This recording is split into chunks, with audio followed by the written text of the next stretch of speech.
this wonderful session with Study Freak. In the previous video, we saw theorem 10.5, which has been deleted this year.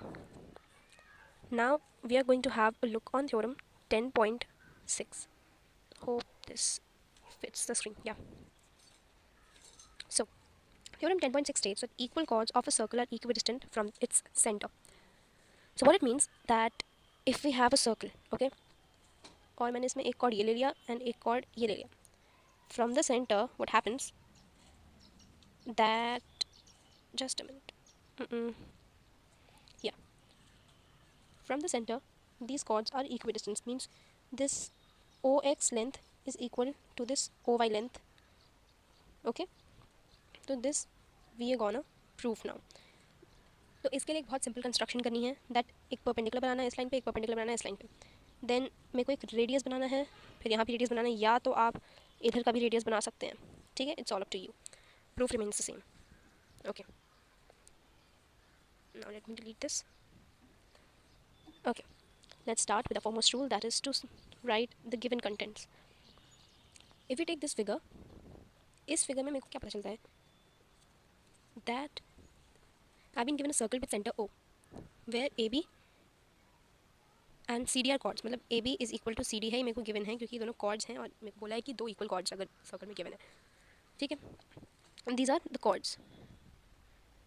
ठीक है, consider this a bracket please. Okay, after this we have also been given that OX is perpendicular to AB by construction, and OY is perpendicular to CD again by construction. Now what is to be proved is that OX is equal to OY. ये मेरे को prove करना है. तो how will I prove this? ठीक है, अब start होता है प्रूफ. ठीक है, to prove it firstly we have to start that AX is equal to BX. okay, ये AX is equal to BX. Why? Because as per one of the theorem we have studied, it tells that the perpendicular drawn from center of a circle obviously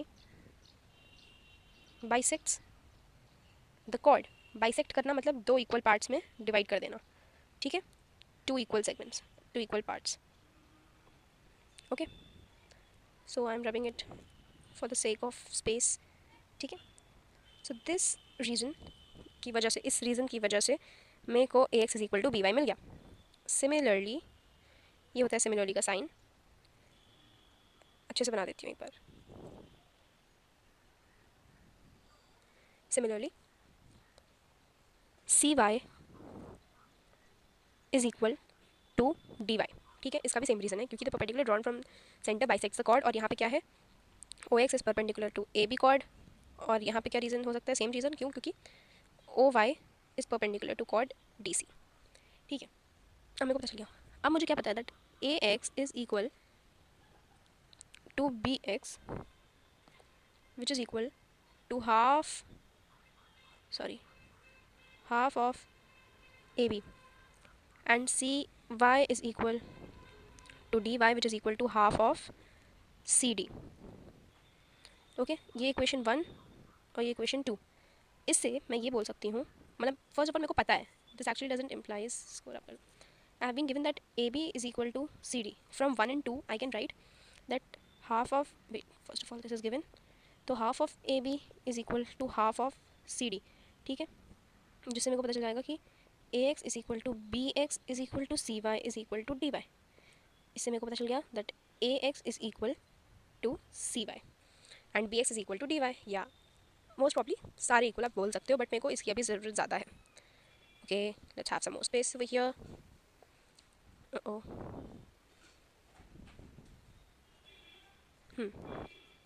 now to start with this मेरे को दो triangles consider करने पड़ेंगे. First of all, in triangle AOX and in triangle COY, इन दोनों triangles में यहाँ पे को विजिबल होगा होपफुली, ये भी रब करना पड़ेगा लग रहा है। And this circle again, not again, okay. आप देख सकते हैं ये A O X circle, sorry triangle, I will show you this way, wait. इस पूरे यूनिट को अगर मैं उठा सकती तो वुडंट इट बी बेटर? अच्छा okay, never mind, let's do it like this only. हाँ, इन दिस, ये वाला ट्रायंगल इसमें और इस वाले ट्रायंगल में, what I find that A O is equal to C O by they are the radii, ठीक है। उसके बाद ए एक्स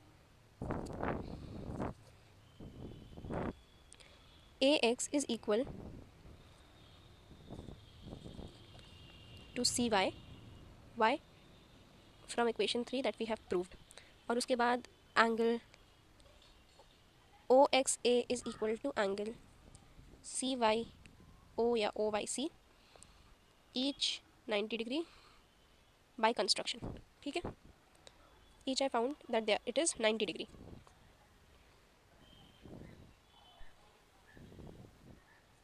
ठीक है, उसके बाद मेरे को इससे पता चल जाएगा therefore triangle AOX is congruent to triangle COY by which rule? By RHS. This one was the side, this one was the hypotenuse, this one's the side, and this is R. R is actually RHS by RHS rule या RHS criteria, whatever you want to say. उसके बाद which implies that OX is equal to OY by CPCT. CPCT means corresponding parts of congruent triangles, and hence proved. Okay, this was again very easy. देखो, let's recapitulate it. मैंने एक circle लिया और मेरे को prove करना था that equal chords of a circle are equal distant from the centre. पहले मैंने गिवन लिखा that is A B is equal to C D, क्योंकि कॉर्ड्स हैं और ये मेरे को ऑलरेडी गिवन है इस थ्योरम में, ठीक है, इट्स ऑलरेडी स्टेटेड, तो मैंने गिवन ले लिया। उसके बाद मेरे को कंस्ट्रक्शन से पता चल जाए that O X is perpendicular to A B and O Y is perpendicular to C D. उसके बाद मैंने टू प्रूव लिखा and what was needed to be proved that O X is equal to O Y, मतलब A B और C D equal distance पे हैं, मतलब they are equally distant from the centre, ठीक है। तो इसका प्रूफ कैसे शुरू किया? मैंने सबसे पहले लिखा X is equal to B Y. क्यों लिखा? क्योंकि the perpendicular drawn from the centre bisects the chord O X was the perpendicular on A B, okay. तो ये परपेंडिकुलर कॉर्ड को बाइसेक्ट करेगा, और ये मेरे पास थ्योरम कहाँ से आई? This I have already proved, ठीक है, ऑलरेडी प्रूव्ड इन। और आपको अगर ये जानना है कैसे आया तो प्लीज़ प्रीवियस वीडियोज़ चेक करना, okay. And similarly what happened that C Y is equal to D Y, क्यों? क्योंकि perpendicular drawn from the centre bisects the chord, और O Y is perpendicular to C D. उसके बाद A X is equal to B X, I am here in this at this step, ठीक है। Just a second, okay. This A X is equal to half of A B, ये A B जो है इसका half है ना A X, और B X भी इसका हाफ है। Similarly C Y is equal to D Y is equal to half of C D जो है ये इसका भी हाफ है, ठीक है। तो सी वाई का ये दोनों हाफ है। सिमिलरली हमने ये वाला भी प्रूव कर दिया। Next comes that A B is equal to C D, how this was given to me, and ये वाली इक्वेशन को मैंने 1 ले लिया, इसको 2 ले लिया। उसके बाद मेरे को A B is equal to C D already given था, half of A B is equal to half of C D, ये भी पता चल गया। फिर A X is equal to B X is equal to C Y is equal to D Y, तो मैंने उससे क्या इंप्लाई किया that A X is equal to C Y, और इसको मैंने थर्ड इक्वेशन ले लिया। उसके बाद in triangle A O X and C O Y, मेरे को थोड़ा थिक करना पड़ेगा इसको, या A O is equal to C O, क्यों? देखो यहाँ पे आपको दिखाती हूँ मैं, A O is equal to C O, क्यों? क्योंकि मैंने 2 रेडियस ड्रॉ किए थे, ठीक है। हाँ, ये रेडियस की वजह से दोनों इक्वल हो गए। उसके बाद से इफ़ यू सी हियर, ये वाली side A X is equal to C Y, क्योंकि ये हाफ है, यहाँ से प्रूव कर रखा है हमने already, from third equation we get this. उसके बाद angle O X is equal to angle C O Y, ये राइट एंगल हो गया। उसके बाद I can simply write that triangle A O X is congruent to triangle C O Y by R H S rule, ठीक है। So by which rule? By RHS rule. This is important. उसके बाद OX is equal to OY by corresponding parts of congruent triangles CPCT से, hence proved. तो recapitulation समझ आ गई होगी अब तक. Thanks for watching the video. Please like and share the video and do subscribe to our channel. Thank you.